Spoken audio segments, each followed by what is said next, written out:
The world barely had time to process the chaos in Venezuela before Donald Trump, in true dramatic fashion, declared victory. In a rally that could only be described as theatrical, he painted himself as unstoppable, untouchable, a man who had solved Venezuela with a flourish of bravado. But the applause from supporters was just the prelude. The real story was unfolding behind the scenes. Trump, bored with victory, was already hunting a new enemy. To the casual observer, it was a political celebration. To anyone paying attention, it was a frightening display of dependency on conflict. Wolf would point out, this is not leadership, it is addiction. Victory is meaningless without the chaos that fuels the persona. Trump's rhetoric was clear. The world is his stage, and every problem not yet conquered is a threat to his relevance. Venezuela, a country long in crisis, was nothing more than a rehearsal, a warm-up act in a performance where the stakes are global stability. Markets reacted not with relief, but with nervous anticipation. Investors knew that Trump's boredom was dangerous. A president who needs conflict as much as air to breathe cannot be predicted. His supporters cheered, convinced of his brilliance, while the rest of the world braced for what would come next. Analysts scrambled to decode the next move, but even seasoned experts admitted it was nearly impossible. Meanwhile, China and Russia quietly observed. Moscow and Beijing understood the pattern. Venezuela was not the end, but a test. The world's major powers began recalculating strategies in real time, preparing contingencies for a leader whose logic was dictated not by policy, but by the need for conflict. Wolf would summarize the moment with icy clarity. The theater of victory has ended, but the theater of danger has only just begun. While Trump basked in his self-proclaimed triumph, the global stage was quietly recalibrating. Diplomats, intelligence analysts, and world leaders quickly understood the unsettling truth. Venezuela had been a test, a rehearsal for something far more unpredictable. In Beijing, advisors convened emergency briefings, trying to anticipate what the American president might do next. Moscow monitored every word, gesture, and social media post, aware that Trump's impulsive energy could ignite crises beyond any calculation. Markets, initially relieved at the apparent stabilization of Venezuela, shifted back into jittery volatility. Stock indices wavered, oil futures dipped, and commodities tied to geopolitical stability danced nervously. Wolf would observe, the world has learned a harsh lesson. Trump's victories are meaningless if they only fuel his hunger for conflict. Policy is secondary, spectacle is primary, and spectacle in this case is a global destabilizer. Across Europe and Latin America, leaders began sending cautious messages. Statements of support or neutrality were layered with subtle warnings. The next target could appear anywhere, at any moment. Analysts warned that Trump's hunger for a new adversary was dangerous precisely because it could strike in unpredictable locations, impacting both allies and neutral nations alike. Venezuela had merely demonstrated the scale of his impulsive style. The true consequences were yet to come. Meanwhile, ordinary citizens watched with disbelief. Social media exploded with commentary, memes, and debates. Could one man's boredom genuinely dictate the next global crisis? Wolf would emphasize the human dimension. The spectacle of leadership as entertainment has real-world consequences. Economies, alliances, and populations now respond to the whims of impulse rather than reason. By the end of the day, the narrative was clear. Venezuela was not an endpoint, but a warning. The world's major powers, from NATO to emerging markets, realized that the next irrational move was only a matter of time, and when it came, no one would be fully prepared. Trump's declaration of victory in Venezuela was not a conclusion, it was a spark. To understand the danger, one must recognize a pattern. This president thrives on conflict. Wolff would call it an addiction, a compulsion to define himself through opposition rather than accomplishment.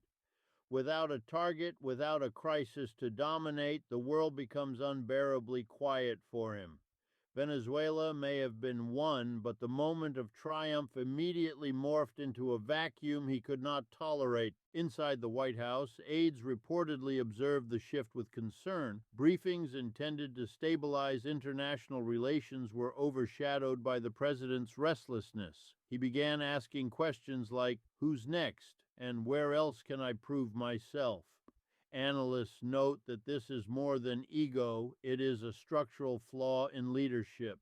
Nations led by those dependent on conflict risk constant unpredictability. Wolff would reflect, leadership without reflection becomes chaos. Impulse is elevated over reason, and the world becomes a chessboard for personality rather than strategy. Across the globe, the signals were terrifying. Intelligence communities in Europe, Asia, and South America recognized that a president motivated by boredom could manufacture crises at will. A single statement, tweet, or rally could instantly redraw geopolitical lines. Venezuela had been a practice round, a contained example, but the pattern was clear. Any nation, any alliance, any economic sector could become the next target. The lesson was brutal. The presidency was no longer just about governance. It was about feeding an unending need for drama. On the domestic front, the spectacle fed both adoration and fear. Supporters interpreted every new enemy as proof of Trump's decisiveness. Critics saw it as recklessness elevated to a global scale. Wolff would conclude with stark insight: the problem is structural. Conflict is not an option, it is a requirement for his relevance. And when conflict becomes a necessity, the consequences for the world are inevitable, immediate, and dangerous.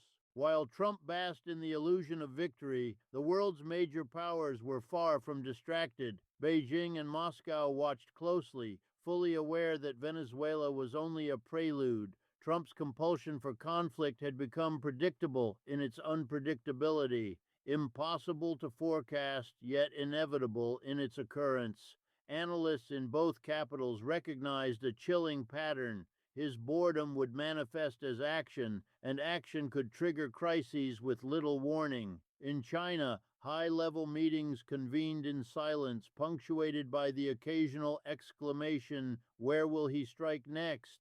Military strategists updated contingency plans, financial advisors ran simulations, and diplomats drafted statements designed to stabilize perception without inviting direct confrontation. Wolff would note, when leadership is driven by spectacle rather than strategy, rational actors must anticipate irrationality. The theater of governance becomes a battleground of preparation, not diplomacy. Moscow, meanwhile, monitored not only the implications for South America, but also for Europe and global alliances.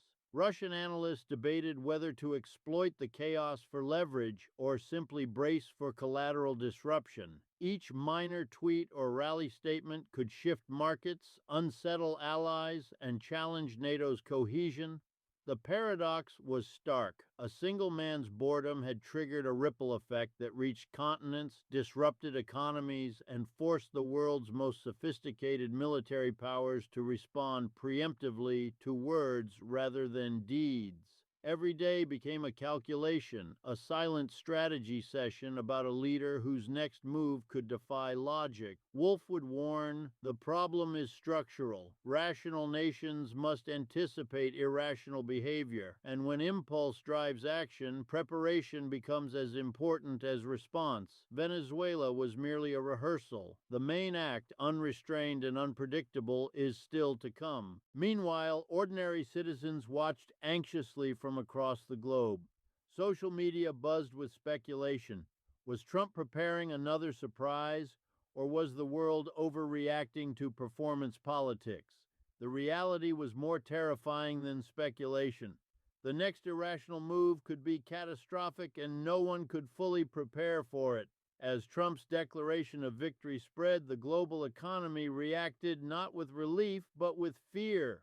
Traders, investors, and policymakers quickly realized that Venezuela was only a rehearsal, an early act in a play where unpredictability dictated reality. Stock markets wavered violently, indices plunged and rebounded in minutes as algorithms attempted to digest the uncertainty of a president whose boredom dictated policy. Commodity prices gyrated, crude oil spiked on fear of further disruptions, metals tied to industrial supply chains wavered, and currencies in emerging markets trembled under the weight of potential escalation. Wolf would observe, economic systems are structured around predictability, risk assessment, and careful planning. When the driver of global stability becomes impulsive spectacle, markets respond to anxiety itself. Fear becomes the commodity and chaos its currency. Wall Street and global financial centers scrambled to update forecasts in real time. Hedge funds triggered automated sell-offs, banks adjusted credit lines, and even small investors watched their portfolios fluctuate wildly, often without any immediate cause beyond the president's whims. Meanwhile, ordinary citizens began to feel the ripple effects.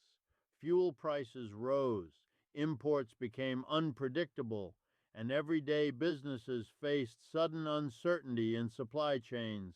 Venezuelan oil disruptions, while initially symbolic, threatened to cascade into real economic consequences worldwide. Analysts noted that what had seemed like political theater now carried tangible human and financial costs. China and Russia, already calculating their next moves, also watch markets carefully. Any disruption could be leveraged strategically, and both powers understood that Trump's boredom-fueled impulsiveness could manipulate not just diplomacy, but global commerce itself. Wolf would warn, the performance of a leader has real-world consequences. When impulse replaces policy, the entire global economic system is at risk. By the end of the day, the lesson was clear. Venezuela had been a prelude, a test of global nerves. The world had glimpsed the terrifying reality of leadership driven by boredom and conflict, and no market, alliance, or citizen could ignore the stakes. By the evening, Trump's declaration had gone viral. Clips of him waving his arms, boasting about Venezuela, and hinting at a next enemy flooded every platform, Twitter, TikTok, Instagram, and YouTube alike. Hashtags such as Trump needs an enemy and Venezuela was just the rehearsal began trending globally. Memes were generated faster than analysts could track them. One image showed Trump pointing at a glowing world map while explosions appeared in the background. Another depicted him as a bored child holding a globe like a toy. The public's reaction was a mix of panic, fascination, and humor. Ordinary citizens debated whether his next target would be Iran, North Korea, or somewhere entirely unexpected. Wolf would note, spectacle now drives perception as much as action itself. The world reacts not just to policy, but to performance, and performance shapes reality in real time. Social media became a global feedback loop, amplifying every word, gesture, and headline into immediate consequences. Even governments struggled to contain the narrative. Official statements often came hours later, leaving a vacuum that digital platforms filled with speculation and outrage. Analysts observed that public perception had transformed into a form of soft power. Memes, viral videos, and online commentary now had real influence over diplomacy, markets, and international relations. The result was extraordinary. A president's boredom and need for conflict had become a global conversation, a digital crisis, and a spectacle of uncertainty all at once. Wolf would add, we are witnessing the power of narrative as a weapon. In the modern world, a performance can destabilize alliances, economies, and entire regions before a single policy is enacted. By the next morning, NATO convened emergency meetings. Military advisors, diplomats, and analysts debated the credibility of Trump's next move. Was this merely rhetoric, or would the U.S. president act impulsively again, targeting a new nation to satisfy his boredom?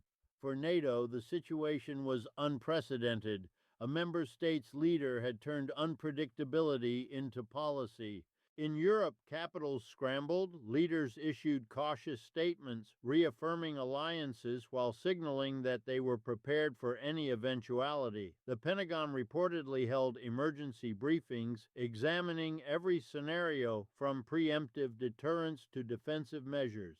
Wolf would point out the structures designed to manage conflict are being forced to operate under conditions of unpredictability. Protocol is powerless against impulse. Officials feared escalation. One misinterpreted tweet or rally statement could trigger an international incident. Even allies accustomed to U.S. influence found themselves navigating a delicate tightrope, balancing reassurance with caution. Meanwhile, ordinary citizens absorbed the tension in real time. Markets, news cycles, and social media amplified every perceived threat, turning global anxiety into a daily reality. The message was clear. Leadership had become performative, and performance now dictated strategy. Wolf would reflect, institutions can respond to rational decisions, but impulse forces adaptation in real time, with stakes that include both diplomacy and human lives. NATO's alarm bells had rung, and no one knew when or how Trump's boredom would strike again. In Caracas, the immediate aftermath was chaotic. Maduro's government condemned Trump's rhetoric, but underlying tension was unavoidable. Venezuela's citizens feared renewed instability, while neighboring countries, Colombia, Brazil, and beyond, prepared for a potential ripple effect. Refugee flows, already a concern, were now discussed in urgent terms. Across the continent, regional alliances scrambled to maintain stability. The Organization of American States issued statements urging dialogue, yet no words could fully counter the unpredictability emanating from Washington. Wolf would comment, Venezuela was not just a case study, it was a warning. A single leader's boredom can destabilize an entire region before any concrete action occurs. Markets in Latin America reacted similarly to global indices. Oil exports were questioned, trade agreements scrutinized, and financial stability became tentative. The uncertainty created by Trump's need for conflict had become tangible, affecting ordinary lives, regional economies, and governmental planning. The public, both in Latin America and abroad, began to realize the stakes. Venezuela had been a rehearsal, a small-scale exercise in chaos. The world understood that the next impulsive target could appear anywhere, without warning, and with consequences far more severe than symbolic posturing. The narrative war had begun. Conservative media portrayed Trump as decisive, bold, and unafraid to confront global adversaries. Liberal outlets framed the rally as reckless, dangerous, and evidence of leadership unmoored from responsibility. Social media amplified both perspectives simultaneously, creating polarized global perceptions.